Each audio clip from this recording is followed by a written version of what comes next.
Hi, my name is Ashley Potosky, and today we're going to be talking about phishing attacks at NASA. Specifically, we're going to be talking about what is phishing, why is it a problem for NASA, how do we fix it, what is the most feasible solution, and how to deploy that solution. Let's get started. You may be asking yourself, what is phishing? And phishing is an attacker using some sort of media like an email or a phone call, posing as a legitimate source in order to obtain information, access to your device, or even monetary gain. There's over a dozen different types of phishing, but we're going to be going over the main three.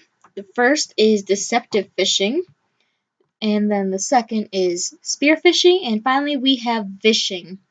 Deceptive phishing is the most common type of phishing. It's very generic and targeted at everyone.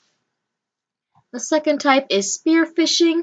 This is more targeted at higher profile people like the CEOs, vice presidents, even the systems administrator, anybody that has access or higher up privileges.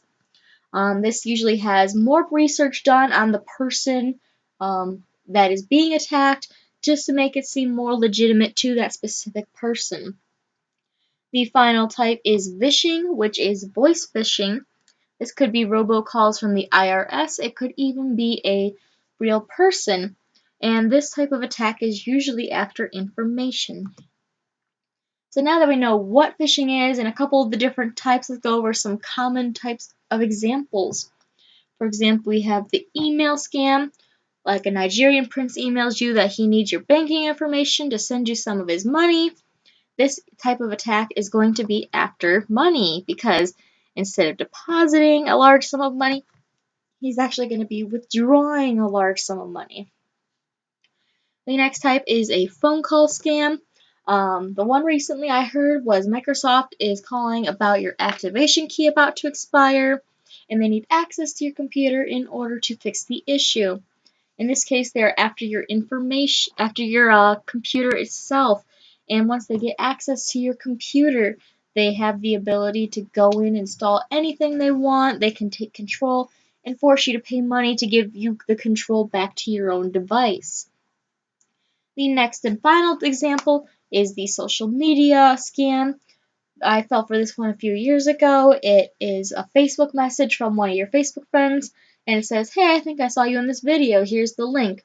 You click on the link, and there's nothing there. It just gives the attacker an invitation into your account, so then they send the same message to all of your Facebook friends, and then they have access to information like your username, your password.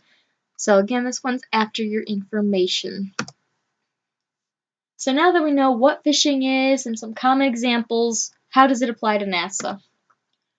Well, an attacker might choose NASA because it's a government organization.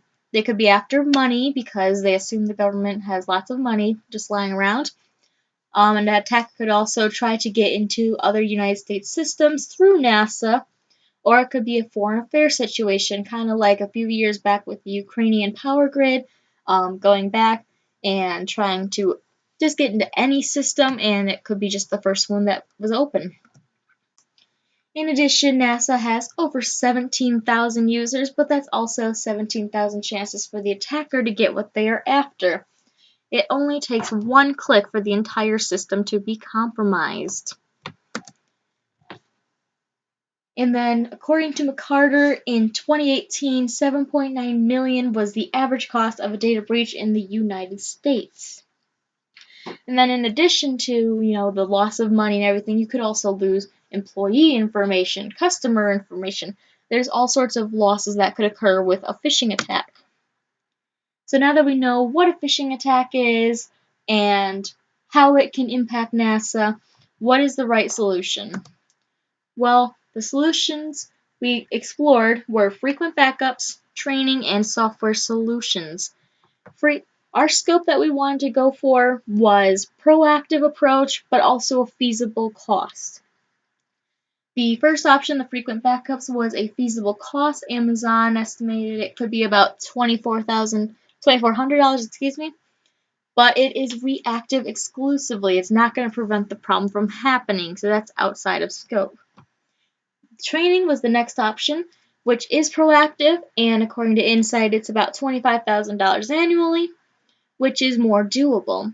The final solution was a software solution that prevents the emails from ever reaching the inboxes of every user, but the starting off cost is over $100,000. So of the three explored options, it was determined that training is the most feasible solution for NASA. So now that we know what the solution is, how are we going to deploy it? It's actually quite simple. We create a security awareness team of 3 to 5 people. This team will then create training videos and campaigns. The campaigns are basically test emails that are sent either monthly or quarterly to every employee, and then it has a pretend email and it has a fake phishing link in it. If the person clicks on that link, it will take them to a training exercise.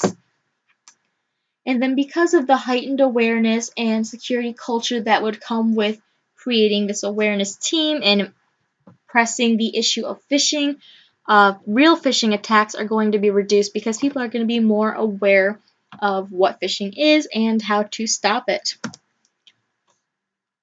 In addition, there would be training videos, and these videos need to be fun and interactive in order to keep viewers engaged and wanting to learn more.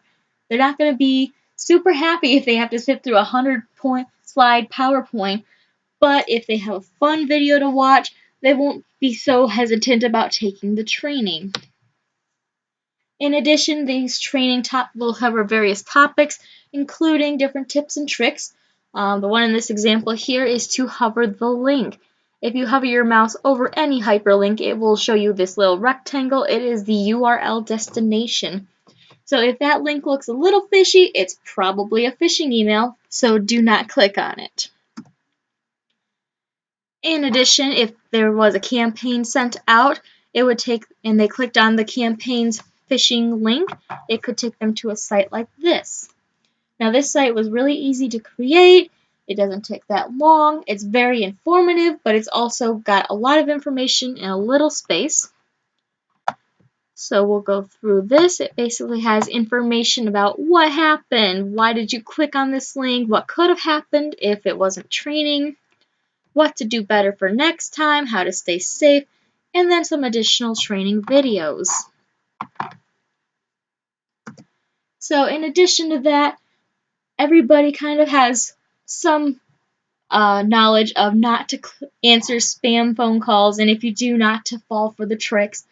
But you also have to be aware of the scam in your email. It could look like a legitimate source, so it's always important to slow down and wait and don't take the bait. So to recap everything so far, the phishing is dangerous because everyone is a target. There are countless ways an attacker can phish you. It could cost millions if an attacker was able to get through. So the solution for this that was most feasible is to provide training. This would be handled by the security awareness team that would create training videos and campaigns in order to help users learn and understand the importance of providing security in their own work.